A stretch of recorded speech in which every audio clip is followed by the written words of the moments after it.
Welcome to the Deep Dive, the place where we dig into the sources, cut through the noise, and pull out those key insights for you. That's right. We aim to give you that shortcut to understanding, maybe spark a few aha moments along the way. And today we're tackling a life story that's, well, incredibly dramatic, full of ambition, contradiction.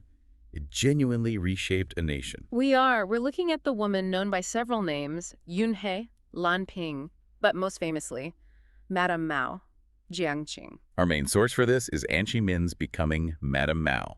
And it's important to note, this isn't just a novel. No, not at all. It's built on a solid foundation, historical facts, letters, documents. It tells a story that grips you like fiction, but it's rooted in a very stark reality. So our mission for you today, it's more than just dates and events. Right. We want to unpack how this woman's intense personal struggles, her dreams of the stage, that relentless drive, how these weren't just parts of her personality. They were the engine. Exactly. The engine that took her from really complete obscurity and hardship to being one of the most powerful and certainly most controversial figures in 20th century China. It's a story about her rise, her power, and ultimately, her dramatic fall. So definitely buckle up. This isn't just history. It's like watching a life lived as one continuous high-stakes performance. On the biggest stage imaginable, a nation in turmoil. Precisely. Okay, let's dive in. It starts in 1919. She's born as Yunhe in Zhu, which is in Shandong province. And Shandong, you have to remember, is the birthplace of Confucius.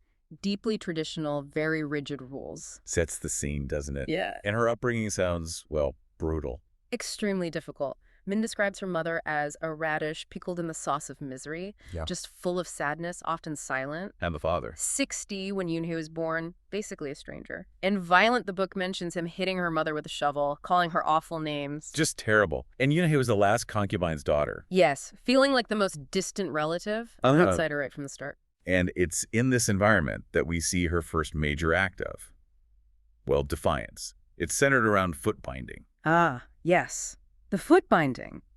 A really pivotal moment. Her mother tried to bind her feet, using sticky rice porridge as glue, believing it was Yunhe's only path to a decent future. The description is harrowing, the pain.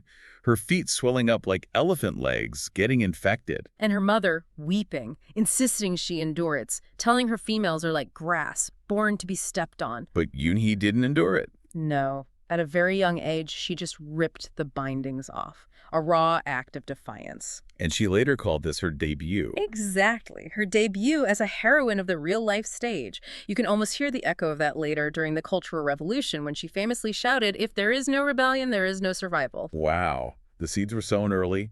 Her poor mother must have been terrified. Absolutely terrified. Tried to make her conform, telling her to essentially shut up and hide her true nature. Eat a meatball made of your own tongue. Hide your broken arm inside your sleeve. She feared Yunhe would be killed for being so rebellious. That phrase, females were like grass, it really sticks with you.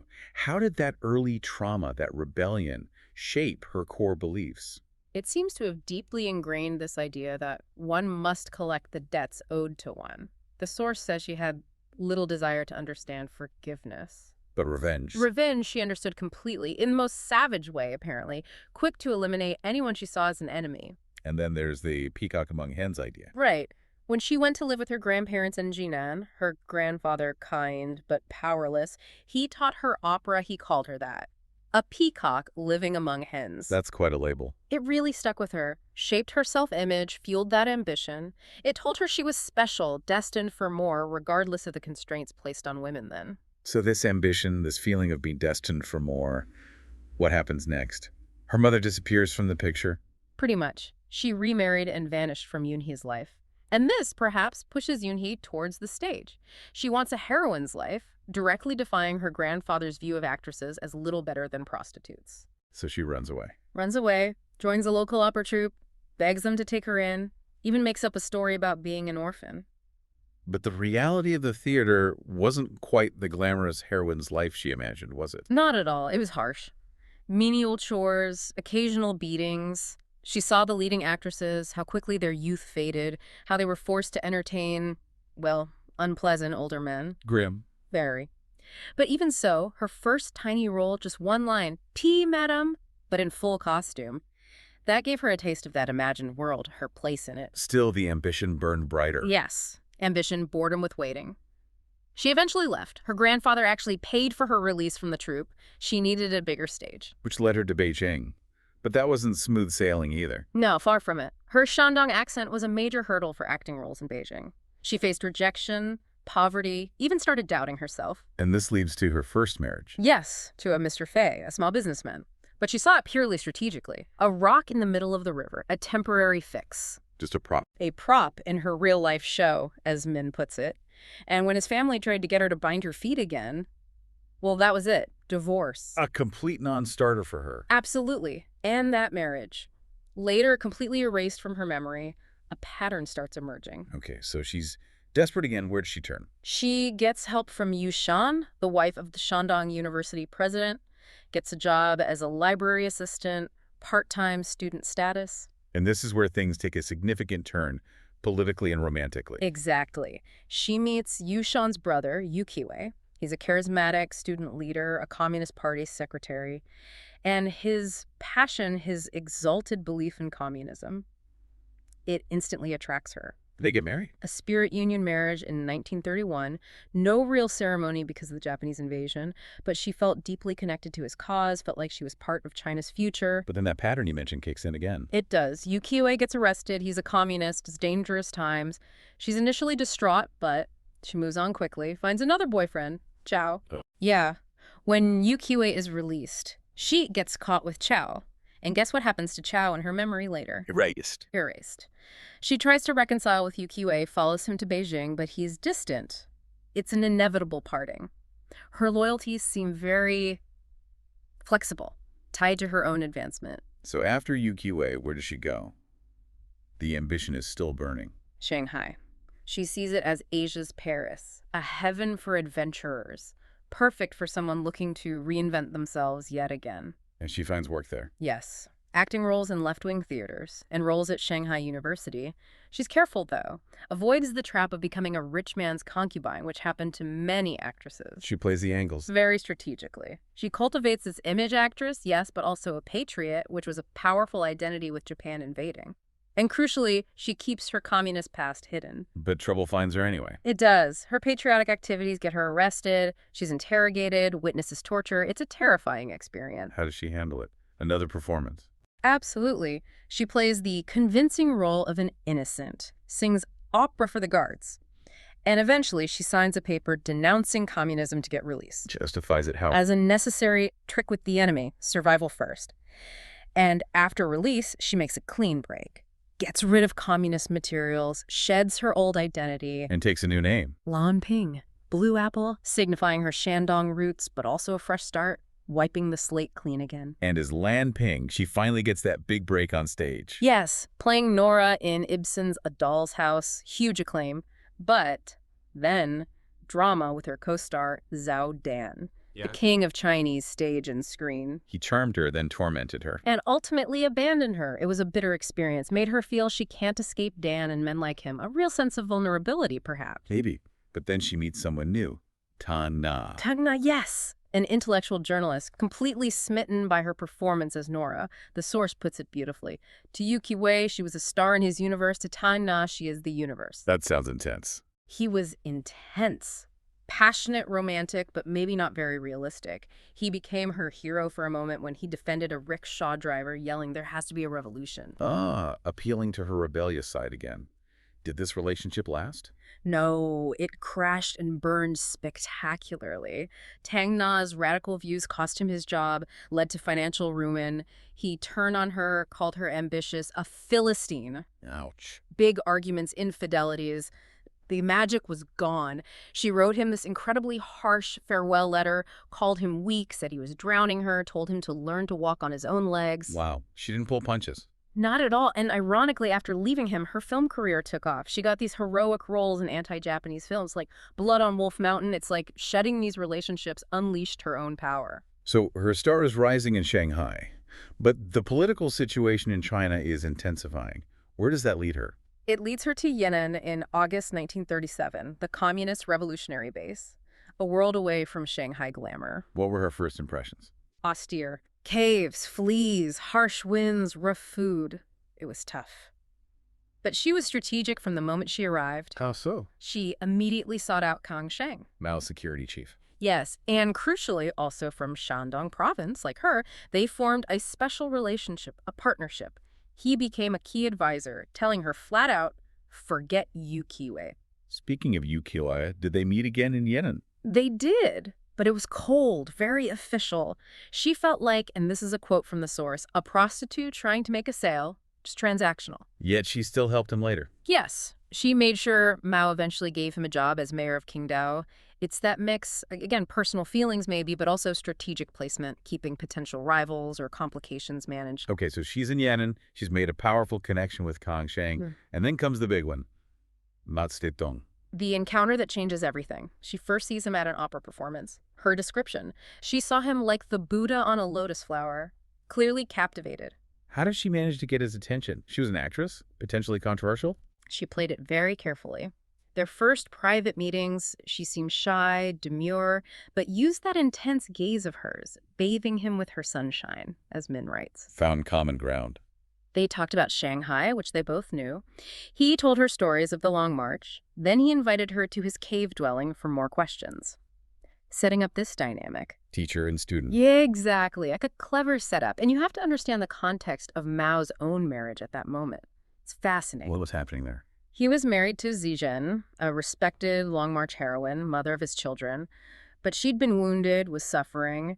She reportedly refused to sleep with him and even made a scene complaining to the Politburo, the party leadership. And this happened right before Lan Ping arrived. Right before. So in a way, the path was cleared. Zizhen was sent to Moscow for medical treatment, effectively removing her from the picture. So the timing was perfect for Lan Ping.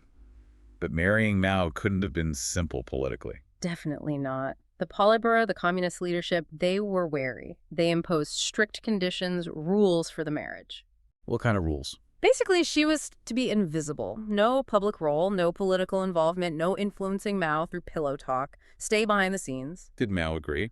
He accepted them, but apparently dismissed them privately as only a piece of paper, just to keep his critics quiet.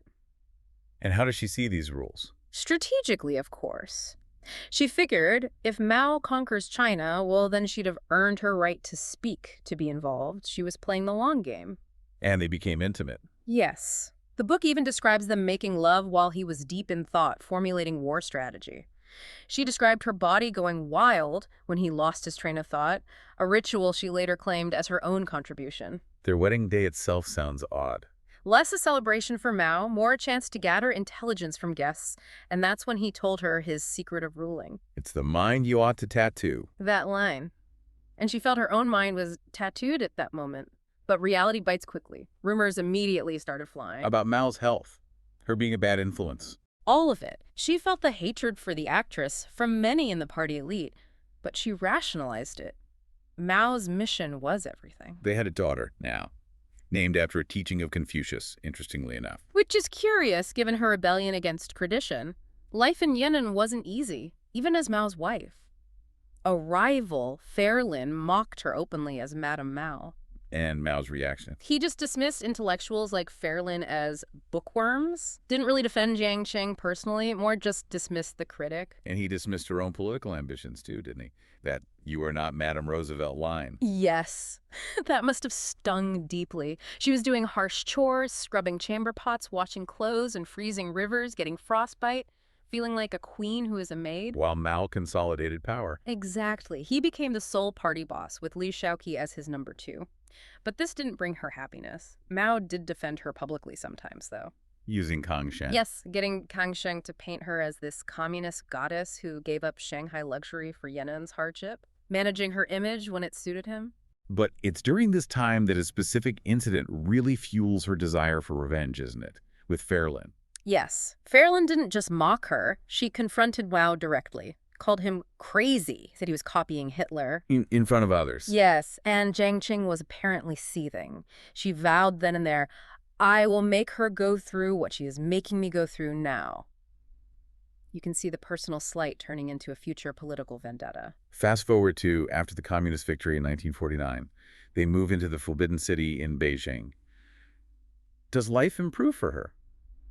Not really. In terms of her relationship with Mao, it became even more distant physically and emotionally. The path to her personal garden became overgrown, a potent symbol. She felt isolated. Deeply, left alone with all these treasures, haunted by nightmares, reportedly screaming, "I have helped hatch the eggs of your revolution." And then the ultimate humiliation involving Farrellin. She discovered Farrellin was openly visiting Mao. He even gave Farrellin a personal tour of the Forbidden City, deliberately not inviting Jiang Ching, not even giving her the chance to decline. That's cold. It stoked the beast inside her, according to Min. Pure, deliberate humiliation. And Kong Cheng is still in the picture. Very much so. He becomes her crucial mentor again, feeds her intelligence about Mao's affairs with young women, his practice of longevity. He told her true lover is power itself. Yes. And chillingly told her about Mao having syphilis, offered her a checkup. He was positioning himself, feeding her ambition and resentment. Where did she find solace? In the empty grandeur of the Forbidden City, apparently. Sitting on the Empress Dowager's throne, dreaming of her own stage, desperate for an audience, talking to anyone, even objects. And her rivalry with Wang Guangmei intensified. Hugely. Wang Guangmei was Liu Shaoqi's wife, educated, elegant, often seen with Liu, who was Mao's designated successor at the time. People often mistook her for the First Lady. Which must have infuriated Jiang Ching. Absolutely. She felt Wang Guangmei had stolen her role. This rivalry became deeply personal and incredibly venomous. Okay, so this simmering resentment, this ambition, this connection to power, it all comes to a head with the Cultural Revolution.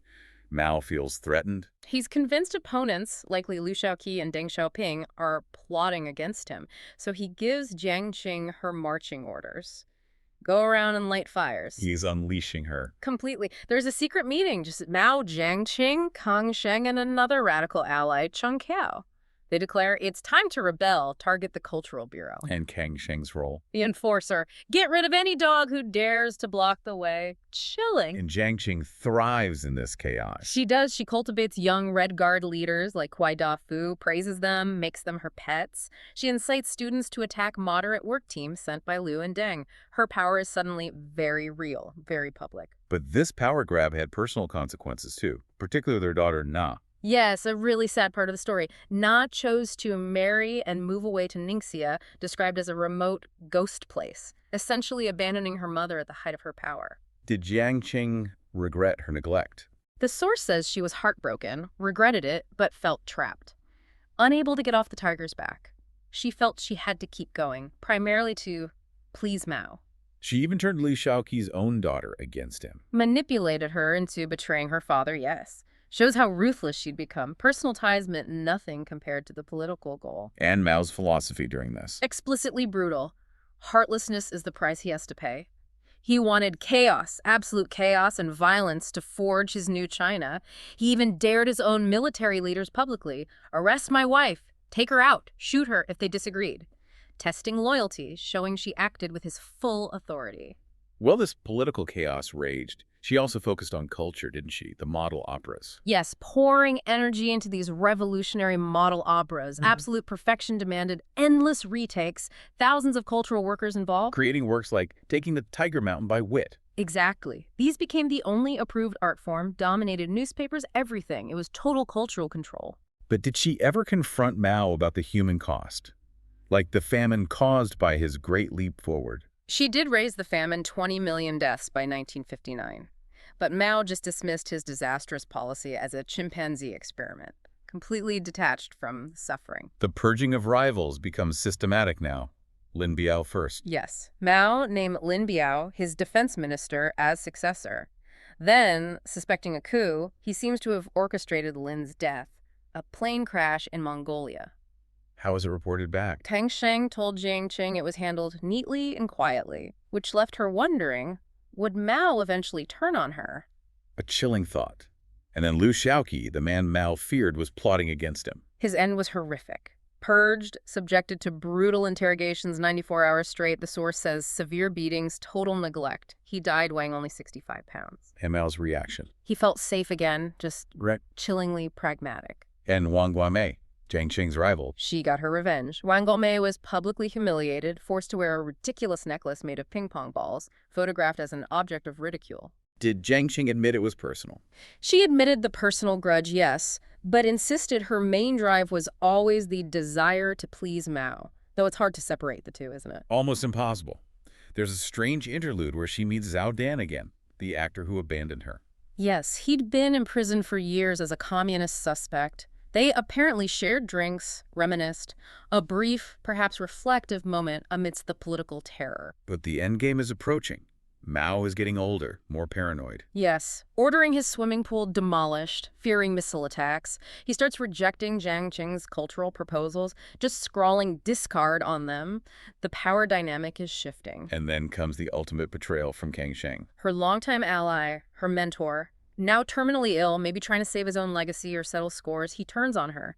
He accuses her and Chen Qiao of being traitors in messages to Mao's inner circle. Pulling the rug out from under her. Completely. She tries to fight back, promotes Chen Qiao for premier, tries to gain allies like Mao's nephew, Mao Yuanxin, but she's increasingly isolated. And then Mao dies in September 1976. And the political ground collapses beneath her.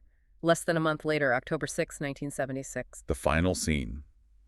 Her arrest. Yes, arrested by Zhang Yaoqi, but she met it with defiance, didn't she? I have long anticipated this day. No crumbling, at least not outwardly. Even in prison, making those dolls, she found a way to assert herself. Secretly embroidering her name, Jiang Ching, inside the doll dresses. A final, tiny act of defiance of ensuring her name endured before they stopped her. Incredible. How did she see her own life in the end? As a performance, she saw herself as a great actress who acted with passion, and she demanded a reaction from history, either applause or spit.